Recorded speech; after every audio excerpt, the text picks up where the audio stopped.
Euh, Quelques commentaires sur l'exercice donc 38.1, exercice assez classique de diagonalisation où en fait on va étudier ce qui se passe. Hein. Si je prends le but un petit peu de l'exercice, c'est on a une suite,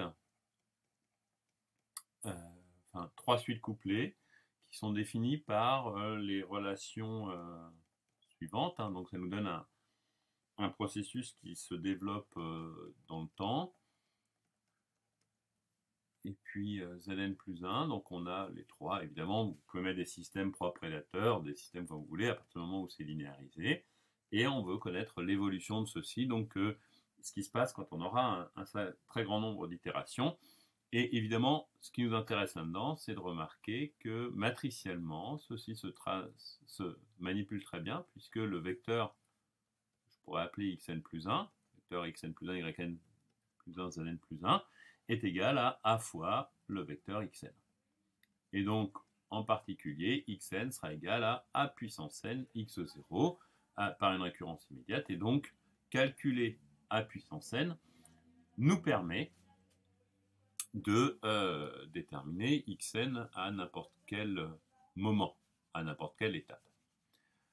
Donc,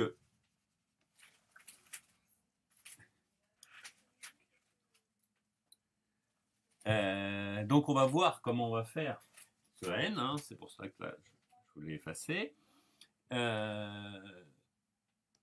Et donc les questions que l'on va se poser et auxquelles vous aurez les réponses l'an prochain en SP, c'est comment trouver ces vecteurs qui permettent de simplifier le calcul de n. D'accord ? Pour nous, pour le moment, on s'intéresse aux moyens de le faire, à la transformation elle-même, essentiellement la formule de changement de base. Et donc, on va regarder comment on calcule ces nouvelles bases. Alors, on s'intéresse à une famille U. La première question, c'est de montrer que c'est une base. Donc, vous pouvez montrer qu'elle est libre et utiliser cardinal à égale dimension. Vous pouvez montrer qu'elle est libre et génératrice aussi, bien sûr. Vous pouvez montrer qu'elle est génératrice et utiliser la réduction de peine cardinal égale dimension. Une autre méthode qu'on vient de voir et puis dont on aura besoin derrière, c'est d'utiliser la matrice représentative dans la base canonique de la famille U, qui deviendra, lorsque l'on aura, alors pour le moment c'est pas le cas, hein, mais lorsqu'on aura prouvé que U est une base, c'est donc la matrice de l'identité de U dans la base canonique de R3, ce qu'on appelle la matrice de passage de la base canonique de R3 à U. D'accord ? Donc attention, l'ordre dans cette matrice n'est pas totalement clair. Alors, j'écris cette matrice, hein, donc en prenant les vecteurs qui nous sont donnés, E2 plus E3 pour E1, puis le deuxième, puis le troisième, c'est-à-dire à chaque fois des 0 sur la diagonale et des 1 partout ailleurs. Je vous rappelle, n'hésitez pas à l'écrire, si j'appelle E1, E2, E3 ma base canonique, comme donné dans l'énoncé, j'ai donc bien écrit les vecteurs U1, U2, U3, ainsi en colonne. Donc il est a priori inutile bien sûr de marquer ce que je vous ai indiqué en vert, ça nous donne simplement des pistes. Alors, pour montrer que P est inversible, plusieurs manières. On résout Px égale Y, on a trouvé une solution, ça veut dire que c'est inversible. Et puis on va donc on peut aussi faire un théorème du rang, calculer le rang en utilisant un pivot de Gauss. Alors, ceci va nous permettre en plus, lorsqu'on va l'utiliser plus jusqu'au bout, de calculer l'inverse par la même méthode. D'accord ? Alors, comment procède-t-on ? Ce que l'on fait dans ces cas-là, on indique bien sûr nos étapes. Donc ici, je vais commencer par mettre un pivot en haut. Alors attention, j'ai dans l'idée d'inverser ma matrice derrière, donc je ne vais pas m'autoriser les opérations entre les colonnes. Je ne travaille que sur les lignes. D'accord ? L'idée, je vous laisse voir, retourner dans le cours d'hier, c'est de bien voir que quand on fait des opérations uniquement sur les lignes, on multiplie uniquement à gauche, ce qui permet de calculer l'inverse. On pourrait faire évidemment la même chose uniquement sur les colonnes. L'important, c'est de ne pas mélanger lignes et colonnes, puisque quand on multiplie par les lignes et les colonnes, on multiplie à gauche et à droite. Alors, P est transformé en une matrice A1, on va dire. Donc là, j'ai choisi d'échanger la ligne 1 et la ligne 3.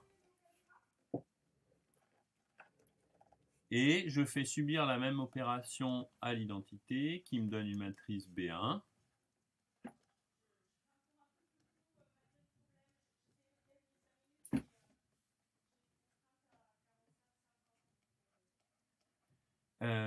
Puis, deuxième étape, la ligne 2 sera remplacée par la ligne 2 moins la ligne 1, d'accord, afin de mettre le 0, ce qui fait que ma matrice est transformée en une matrice E, donc 1, 0, 1, moins 1, 0, 1, 0, 1, 1, et puis ici, ma matrice est transformée en une matrice B2, 0, 0, 1, 0, 1, moins 1, 1, 0, 0. Puis,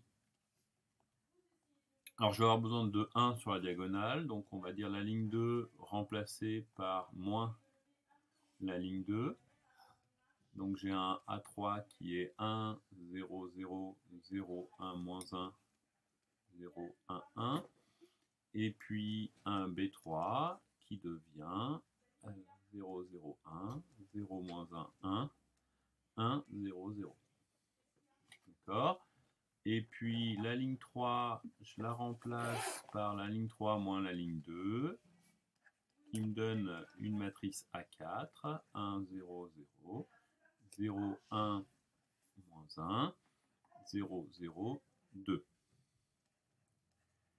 Qui me donne la même matrice en B4. Alors j'ai retranché la ligne 2, 0, 0, 1, 0, moins 1, plus 1, 1, 1, moins 1. D'accord.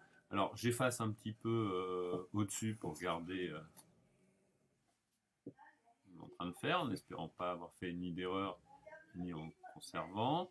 Donc A4 va être transformé en A5, où l'opération que je vais faire cette fois, c'est multiplier la ligne 3 par 1 demi de la ligne 3. Donc pour A5, j'ai 1, 0, 0, 0, 1, moins 1, 0, 0, 1. Alors que la matrice B5 correspondante sera 0, 0, 1. Et je vois que j'ai un problème. Oui, j'ai un 1 là qui se trimballe depuis... Non, bah non. Ah non, le 1 il est là, pardon. Donc j'ai un 1 ici qui a dû disparaître depuis le début. On verra, j'espère pas être trompé. 0, moins 1, 1, et puis 1 demi, 1 demi, moins 1 demi. On se croirait au vrai tableau dans l'amphi 2 avec plein d'erreurs de calcul.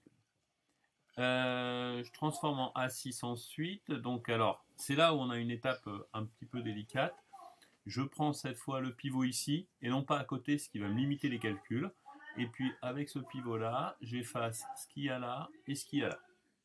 D'accord? Inutile bien sûr de faire celui du haut, mais ça c'est dans ce cas particulier. Donc la ligne 2 remplacée par la ligne 2 plus la ligne 3, ce qui me fait du 1, 1, 0, 0, 1, 0, 0, 0, 1. Et puis B6 égale 0, 0, 1. Donc j'ai ajouté donc 1 demi moins 1 demi.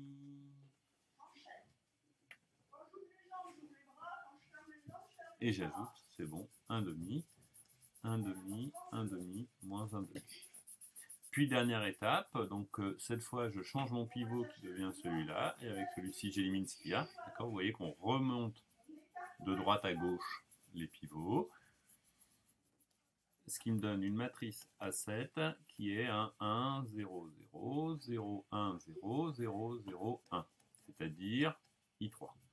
Et B7 dans le même temps. Donc j'ai retranché, là c'est la ligne 1 remplacée par la ligne 1 moins la ligne 2. Donc j'ai du moins 1 demi, 1 demi, 1 demi. 1 demi, moins 1 demi, 1 demi, 1 demi, 1 demi, moins 1 demi. Et cette matrice, c'est P-1. Alors, un petit mot sur le pourquoi. Je ne me suis pas trompé. J'ai une bonne nouvelle.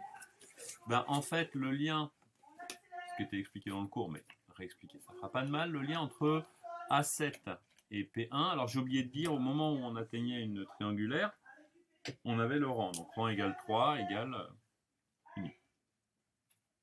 P inversible. Mais le lien entre les deux, c'est que A7, c'est si j'appelle les matrices de passage successives. Donc c'était P7 fois P6 fois 1 fois P1 fois P. En prenant ça, les matrices de passage qui traduisent. Alors c'est pas les matrices de passage, pardon, les matrices qui traduisent les opérations. Et ceci, on a dit que c'était l'identité. Résultat, cette matrice-là est égale à P-1. Mais comment faire pour l'obtenir? P-1, bah, c'est P7 fois P6 fois P1. Ça, on sait que c'est P-1. Bah, ceci, je peux le multiplier par l'identité sans rien changer. Et ceci revient à dire que l'on fait subir à l'identité les mêmes opérations que celles qu'on a fait subir. Donc c'est bien la matrice B7. D'accord? Bien. Alors, cette méthode est utile à connaître d'un point de vue théorique. Elle est non pas très pratique, mais elle est efficace. D'accord? C'est un vrai algorithme. Pourquoi je vous la déconseille, à part quelques cas, comme par exemple ici où la matrice est simple, bah, souvent on va multiplier les calculs et c'est beaucoup plus long finalement que résoudre l'équation bx égale y, puisque bx égale y, on s'arrête au moment où on a une matrice qui est triangulaire supérieure. C'est-à-dire le moment où on a le rang, parce que quand on a ça, il suffit de résoudre et sans trop se planter sur les calculs. Ce qui est vrai aussi quand on programme avec un ordinateur. Bon, alors on vient d'obtenir que P est inversible. Donc, U est une base, et de plus, on a eu P-1, qui est 1 demi de moins 1, 1, 1, 1, moins 1, 1, 1, 1, moins 1. Vérification évidemment à faire à chaque fois, vous vérifiez rapidement que P-1 fois P, en faisant le calcul, vaut bien l'identité. D'accord? Donc, on va ensuite se donner la matrice A'. Alors, changement de base, A' égale P-1 à P. Je vous dis rarement d'apprendre des choses par cœur, mais cette formule, vous avez dû l'appliquer suffisamment de fois, l'avoir suffisamment de fois pour qu'elle soit mémorisée. Je vous invite à l'apprendre dans ce sens-là. A' égale P-1 à P. A', c'est dans la nouvelle base. P, c'est la matrice de passage de l'ancienne base à la nouvelle base. Si vous retenez ça, ça va vraiment vous faciliter la vie. Ce qui fait que quand vous allez vouloir calculer A, bah A, pour le calculer, vous multipliez ici par P, ici par P-1. Donc P, A', P-1. Et voilà. Bon, bah allons-y pour le calcul. Donc 1 demi, 2, moins 1, 1, 1, 1, moins 1, 1, 1, 1, moins 1, que multiplie A, 2, 0, 0, 1, 3, moins 1, 1, 1, 1. Donc, je garde mon 1,5, hein, je suis comme si j'étais évidemment ici au brouillon, moins 2, 0, 0, donc ça nous fait 0. Ici, j'ai un 4, ici, j'ai un 0. 2, moins 1, 1, ça fait 2. Moins 3 et 1, ça fait 2 aussi. Et puis 1 et 1, ça fait 2. 2, 3, j'ai 2. J'additionne les deux, j'ai 2 à nouveau. Et puis moins 1, donc j'ai un moins 2. Et je le multiplie derrière par P. 1, 1, 0. Donc ceci, je garde bon, le 1,5, je peux l'enlever en mettant des 2 partout. D'accord? Donc j'enlève mon 1,5 ici. Et donc j'ai un 2. Et puis là, j'ai des 1 à la place des 2. Voilà. Alors c'est un peu bizarre, je vérifie quand même mes calculs parce que j'ai un doute. Oui, ici j'ai un moins, puisque c'est moins 3 et 1. Oui. Et ici j'ai bien un 1, ok. 2, 2, donc ça c'est bon. Là j'ai bien 3 et 1, donc c'est 1. Ok. Ce qui nous donne au total, donc 2 ici, 0 là, et 2 ici.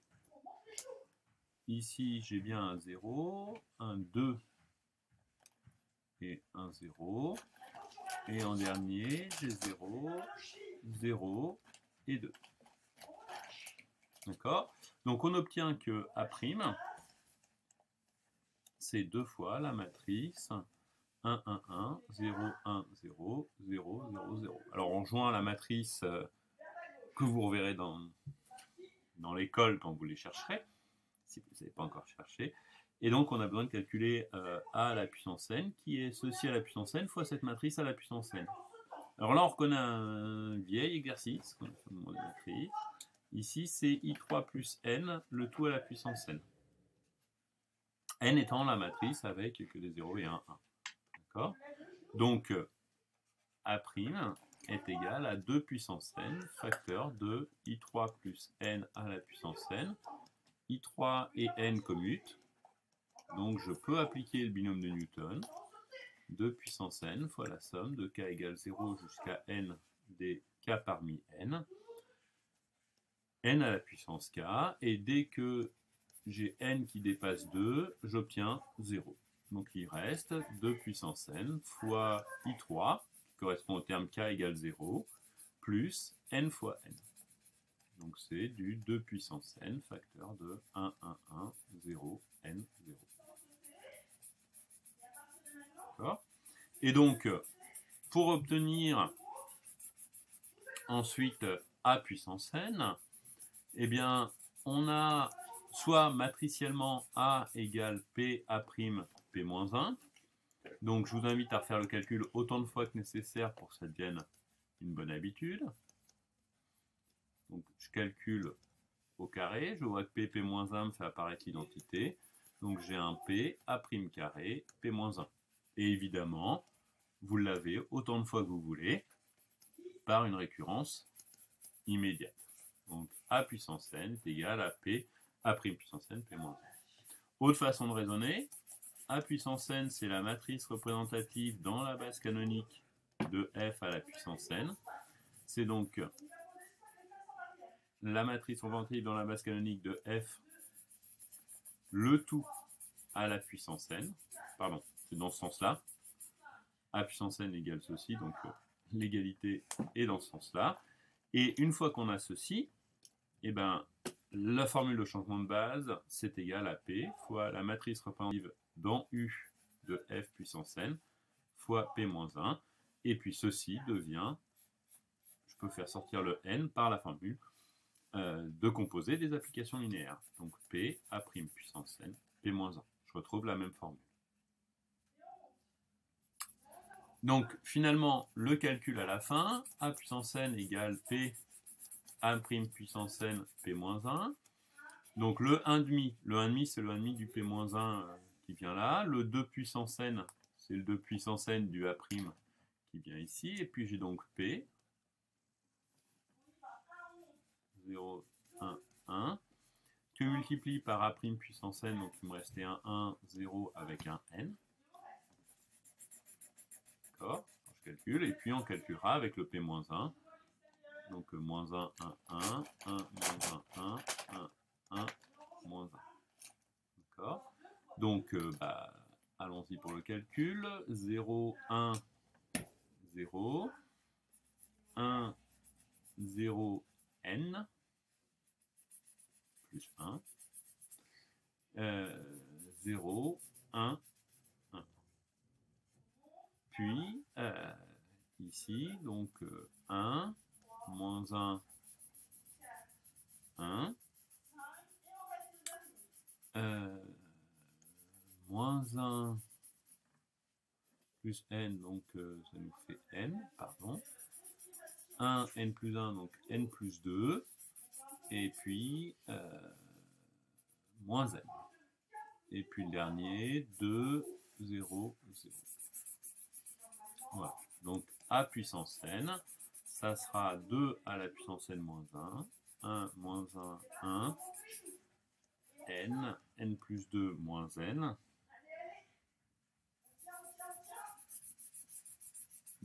Clairement un problème. 1, 1, 2, 0, 0.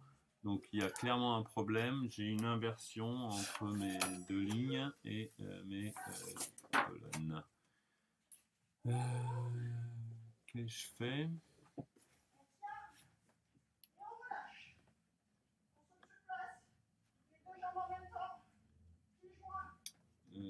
Je vous laisse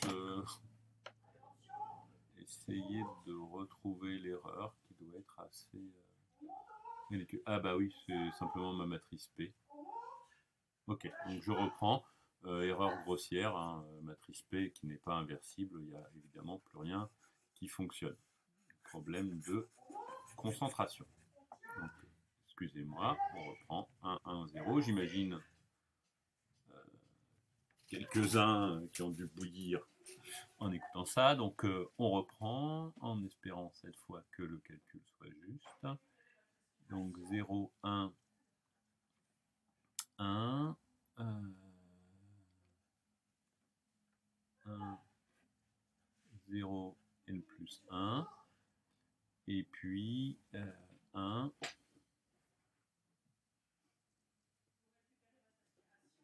1, n. Et multiplié par celui-là qui nous donne 2, 0, 0. C'est quand même plus conforme à ce qu'on peut espérer obtenir. Moins 1 n plus 1, donc ça nous fait n.